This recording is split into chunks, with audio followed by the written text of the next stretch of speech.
I turned my childhood love of one cartoon into a world record. So now I'm here to tell you the top 5 things that helped me take my collection to a world record level.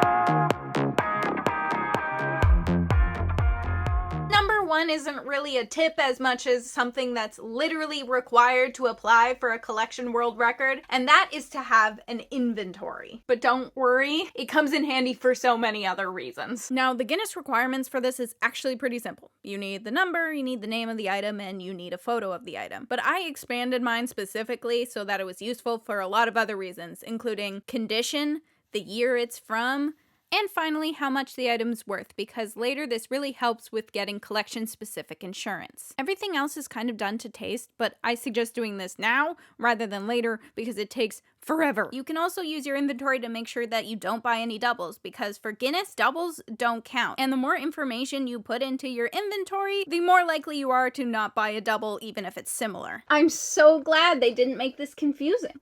Could you imagine if they made these similar? I'm gonna be a downer with number 2, but you need a collection budget. And not just a regular budget, a well thought out budget that you stick to. Your budget then becomes your guideline. It'll help you decide what's worth spending all of your budget on and what's worth spending part of your budget on. But either way, if you start to overspend, your relationship with your collection will get so out of whack, and then it's just not even fun anymore. Finally, don't forget to include things like dusters or new displays. And stop being shady. Shipping counts as part of the cost. Number 3 is so important, but it always gets overlooked, and that's to do research on your specific collection. This is research specifically about your items as collectibles. So who owns the trademark? Will you know if it's real or not? Look at what certificates of authenticity normally look like for these items. Figure out what the most rare items are or the most expensive items and get an idea of how much they cost. So if you come across it, you're spending the right amount of money. Also find communities where you can buy, sell, trade, or ask for information. All of these things will help you as you go. Number 4 is to set your collection criteria. Now, that's a name that I came up with, but basically what it means is clearly defining what you want in your collection as well as what you don't want. To do this, ask yourself questions about your preferences for a collection. For example, in order to be in my collection, an item must be in box, be in budget, be brand new, be a gift. These kind of questions establish what things would make you happy and what things are not worth spending your money on. The 5th and final thing that will take your collection to world record level is to keep perspective. You have to keep perspective to make sure your collection is always something you want to add to and want to have around. When you start to get into things like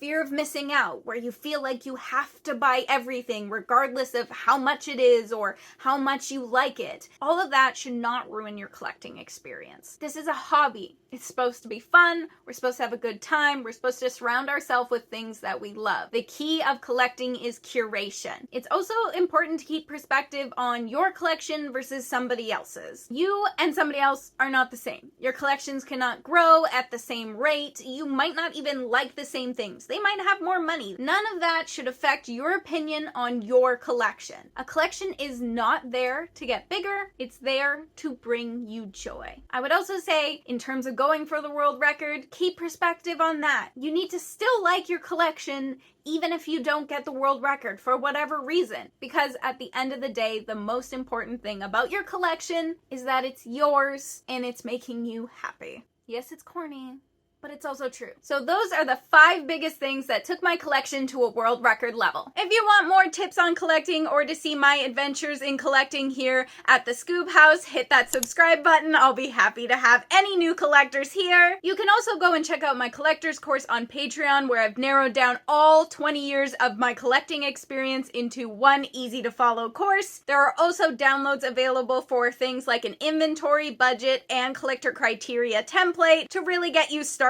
on these 5 tips. I'm really trying to help as many collectors as possible have the best time that they can with their collection. I hope these 5 things have started you on your way. Happy collecting.